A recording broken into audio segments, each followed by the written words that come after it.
Estamos iniciando mais um estudo do livro O Evangelho segundo o Espiritismo, capítulo 5, Bem-aventurados aflitos, causas anteriores das aflições, no item 7.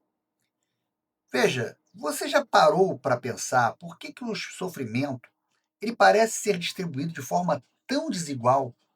Por que às vezes as pessoas boas enfrentam tantas dificuldades enquanto outras nem tão corretas parecem prosperar? A doutrina espírita nos oferece uma lente mais ampla para enxergar essas questões, elevando nosso olhar além da curta duração da nossa vida atual. O texto que vamos estudar, de O Evangelho segundo o Espiritismo, nos traz uma lição profunda sobre a justiça divina, a pluralidade das existências e a verdadeira destinação na Terra. Nessa reflexão, entenderemos que muitas das nossas aflições de hoje não são mero acaso, mas uma consequência natural e, acima de tudo, educativa de ações e escolhas de existências passadas. É a lei de causa e efeito em ação numa rigorosa justiça distributiva, onde colhemos o que plantamos. A Terra, como mundo de expiação, é a escola onde temos a chance de reparar, evoluir e, sobretudo, nos melhorarmos. Ao compreendermos que a anomalia na distribuição de venturas e desventuras é apenas aparente, quando vista sob o prisma de uma única vida, a nossa perspectiva sobre a dor e o desafio mudam radicalmente. Então, preparem-se para mergulhar nesse estudo essencial. Ele nos convida a jamais esquecer que a nossa permanência nesse mundo inferior depende unicamente das nossas imperfeições.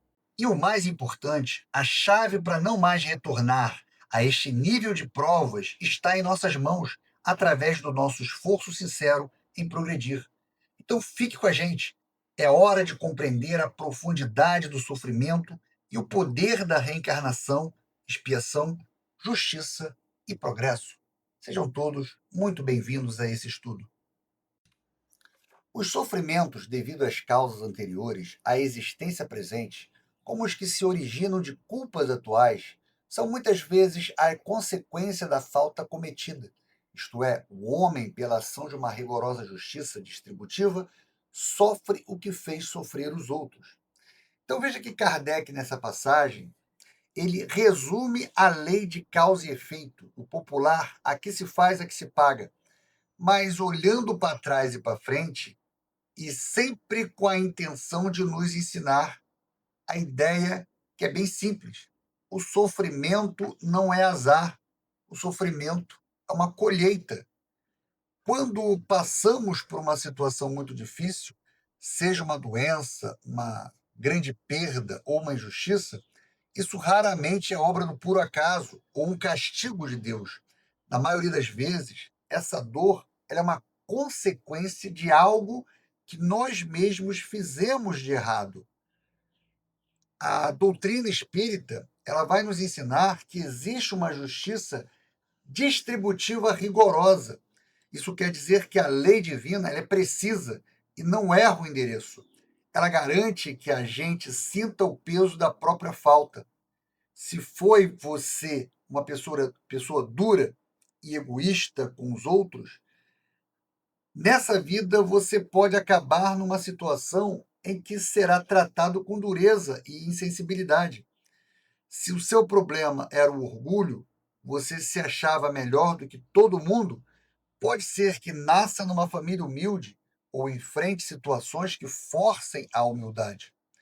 O ponto-chave aqui é que a vida nos coloca na posição da vítima que fomos, para que a gente sinta na pele o que é ser prejudicado, desenvolvendo assim a empatia e o arrependimento sincero.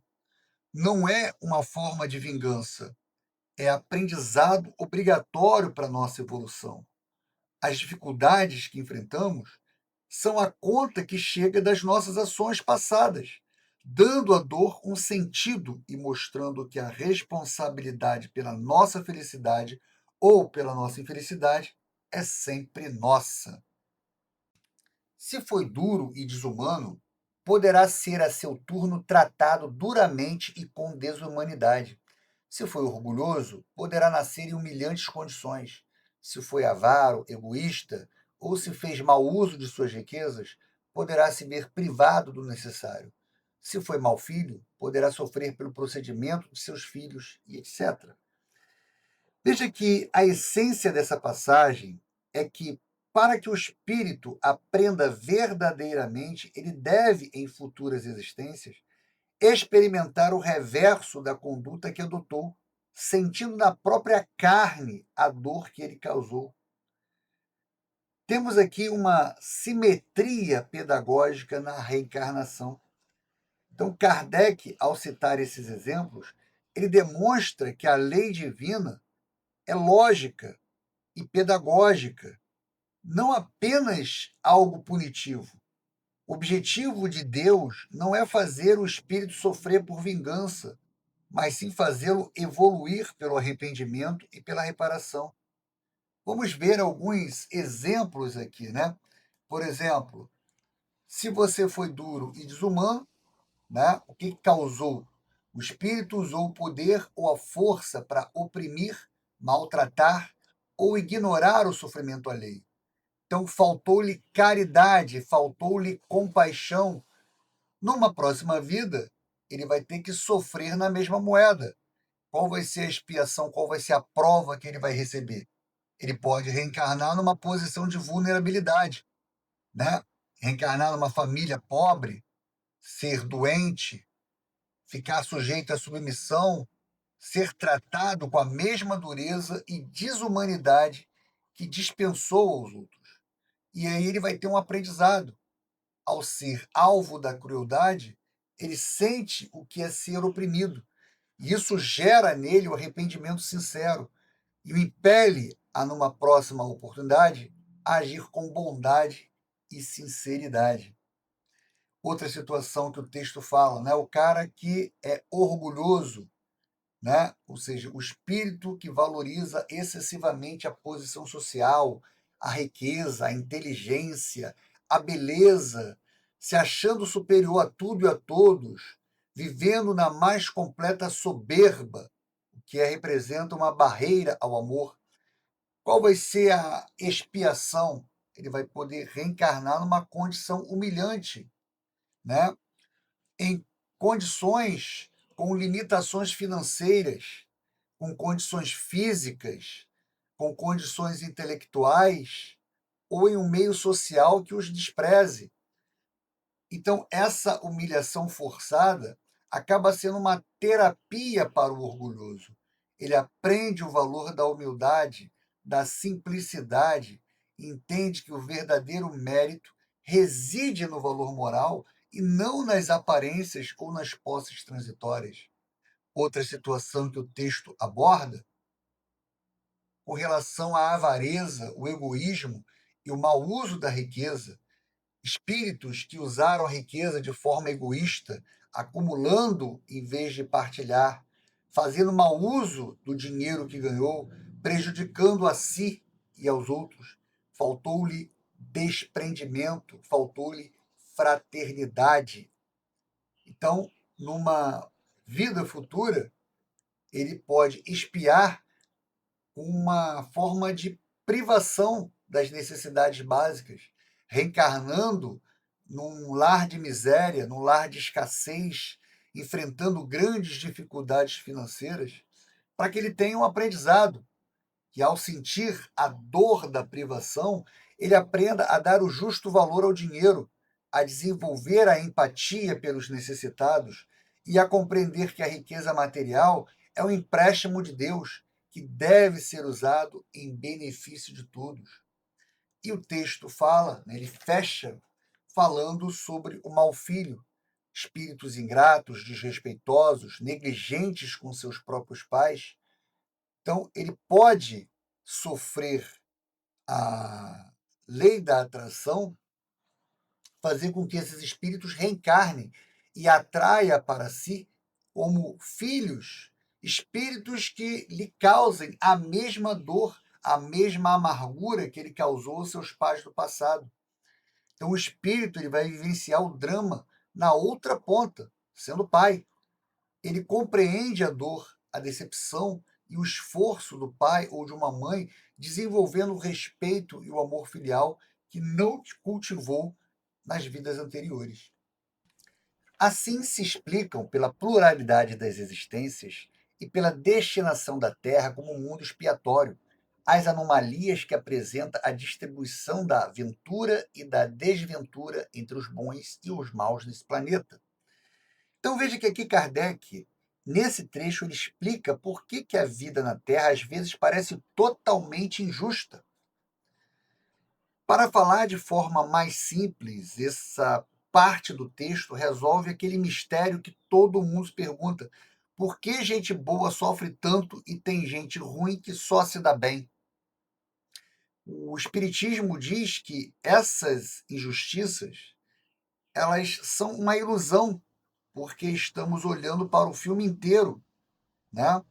Através de um buraco de fechadura. Ou seja, o filme inteiro seria a evolução do espírito.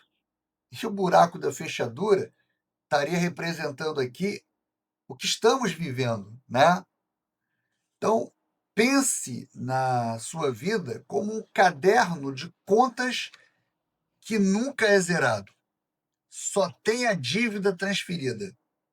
Quando você vê uma pessoa boa sofrendo, com saúde frágil, com grandes perdas, é porque ela está, na verdade, pagando uma dívida antiga.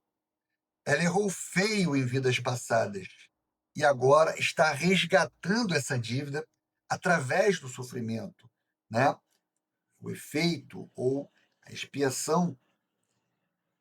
Quando você vê uma pessoa má prosperando e vivendo no luxo, essa sorte pode ser apenas passageira.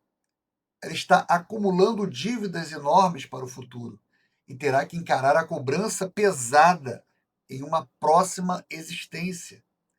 A reencarnação é o que garante que, no fim das contas, todo mundo vai ter o que merece no tempo certo.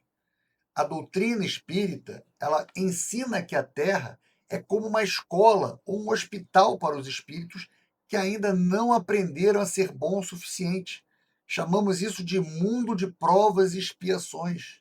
Estamos aqui para testar nossa moral através das provas e para corrigir os erros graves que cometemos no passado, que são as expiações. E é por isso que a vida na Terra é tão cheia de problemas, de sofrimentos, de desastres. Não é um paraíso, mas um lugar de aprendizado forçado. A anomalia na distribuição da sorte, ela só existe se olharmos para esta única vida. Quando você coloca na balança as vidas passadas, a vida atual e as futuras, percebe que a justiça divina é perfeita. Cada um está passando exatamente pelo que precisa para evoluir e pagar as suas contas. E dessa forma, a desventura do bom é a expiação que purifica, e a aventura do mal é apenas o adiamento de uma conta muito mais cara. Semelhante anomalia, contudo, só existe na aparência, porque considerada tão só do ponto de vista da vida presente.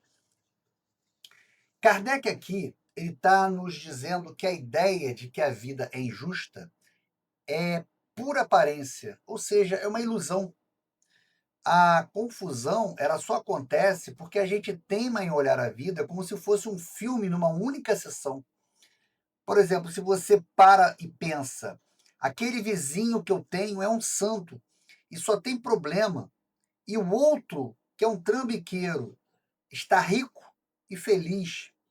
Isso pode realmente parecer uma anomalia, um erro da justiça. Mas o espiritismo, ele pede para que a gente amplie o nosso olhar. Ele diz: o sofrimento dessa pessoa boa não começou agora. Ela está pagando uma conta de vidas passadas. E a felicidade daquela pessoa que age mal também não é prêmio. Ela só está adiando a conta e a dívida vai ser bem maior na próxima encarnação. Então, quando a gente enxerga a vida como uma série de existências, a tal injustiça ela acaba desaparecendo. O que parecia um erro se transforma em justiça perfeita, porque cada um está colhendo exatamente aquilo que plantou. Só que a colheita ela pode levar séculos para chegar. Estamos vendo um quadro, mas o quadro completo mostra que Deus não erra e não se esquece de ninguém. Aquele que se elevar pelo pensamento, de maneira a aprender toda uma série de existências, verá que a cada um é atribuído a parte que lhe compete, sem prejuízo da que lhe tocará no mundo dos espíritos, e verá que a justiça de Deus nunca se interrompe. E nessa frase, Kardec nos convida a fazer um exercício mental, parar de ver nossa vida atual como um começo e fim de tudo e passar a enxergá-la como um único capítulo de uma longa história, a série de existências. Quando a gente consegue elevar o pensamento e ter essa visão ampliada, o que acontece é o seguinte: a gente entende que o sofrimento ou a dificuldade que nos atinge hoje é exatamente a parte que nos compete. Não é um azar, mas sim consequência de erros que a gente cometeu lá atrás e que precisa corrigir para evoluir. É o nosso plano de estudos e resgate pessoal. O texto faz questão de frisar que essa justiça que acontece aqui na Terra não prejudica, não tira o valor do que nos espera no mundo espiritual. Ou seja, a recompensa moral do espírito evoluído não depende só de uma vida, mas de toda a sua trajetória. Depois que a gente desencarna, a gente vai colher a felicidade ou o sofrimento moral que mereceu por agir bem ou mal durante a encarnação. O ponto principal é a conclusão. A justiça de Deus nunca se interrompe. Significa que, do início de sua jornada espiritual até o fim dos tempos, a lei de causa e efeito, ou seja, aquilo que você plantou, você vai colher, está sempre em funcionamento. Não há como fugir, nem como ter privilégios. A lei divina é perfeita, contínua e imutável. Então, a mensagem que Kardec passa é: olhe para além do túmulo. Sua dor e sua alegria têm um sentido. Entendendo que a sua vida é uma série, você vê que a balança de Deus está equilibrada. Jamais deve o homem olvidar que se acha no mundo inferior, ao qual somente as suas imperfeições o conservam preso. Então veja que nessa passagem, né, o texto nos diz que a gente nunca deve esquecer duas coisas muito importantes. A primeira, estamos no mundo inferior. Lembre-se que a Terra ela é classificada como um planeta de provas e expiações. Não estamos aqui de férias, estamos numa escola difícil ou no hospital de recuperação. Por isso aqui a vida é um sofrimento, tantas dores, tantas injustiças aparentes. O sofrimento é a marca desse nosso estágio evolutivo. E a segunda coisa que o texto destaca: somos prisioneiros das nossas próprias falhas. O motivo pelo qual estamos presos a este planeta, tendo que reencarnar aqui de novo e de novo e de novo, são as nossas próprias imperfeições. Se fôssemos mais evoluídos moralmente, se tivéssemos menos egoísmo, menos orgulho, menos vaidade, se fôssemos mais caridoso, não precisaríamos mais das duras lições da terra. É como se o texto dissesse: você está onde está porque ainda não mudou o suficiente. A responsabilidade por estar no lugar imperfeito é inteiramente nossa, resultado do nosso atraso moral. E essa ideia não é para desanimar, mas sim para nos dar um poder imenso. A chave para sair desse mundo inferior e ir para um planeta mais feliz está nas nossas próprias mãos. Só depende da gente fazer a nossa melhoria interna. A cada vicissitude, cumpre-lhe lembrar-se de que, se pertencesse ao mundo mais adiantado, isso não se daria e que só se depende não voltar a este, trabalhando por se melhorar. Veja que nessa última passagem, né, chegamos à parte mais motivacional e prática do texto, que coloca a responsabilidade do futuro diretamente nas nossas mãos. O texto fala, né, de um verdadeiro guia de conduta para quando a vida aperta. Ela nos ensina a ter atitude certa diante de qualquer vicissitude, ou seja, diante de qualquer dificuldade, reviravolta ou sofrimento. Quando o problema chega, a gente deve se lembrar, primeiro, a dor é um sinal de atraso. Então, as dificuldades que estamos enfrentando, elas só acontecem porque ainda estamos presos a este mundo inferior. Se fôssemos mais adiantados moralmente, como os espíritos que vivem em mundos de regeneração ou mundos felizes, essas dores e esses problemas simplesmente não existiriam mais. E lógico, temos que lembrar também do poder da mudança. É nosso. A parte mais importante é que a decisão de não voltar mais para a Terra ou não voltar mais para o mundo de sofrimento só depende da gente. Não é uma questão de sorte, de destino cego ou de favor divino. A única coisa que funciona como um passaporte para planetas mais felizes é o trabalho do melhoramento íntimo. Isso significa que lutar ativamente contra o egoísmo, contra o orgulho e a vaidade e praticar principalmente a caridade e o amor ao próximo. Em resumo, a mensagem é um incentivo que nós temos a encarar a dor como um lembrete de que você precisa mudar. E saiba que, se você se esforçar para ser uma pessoa melhor a cada dia, está garantindo seu lugar em um futuro mais feliz, em um mundo mais evoluído.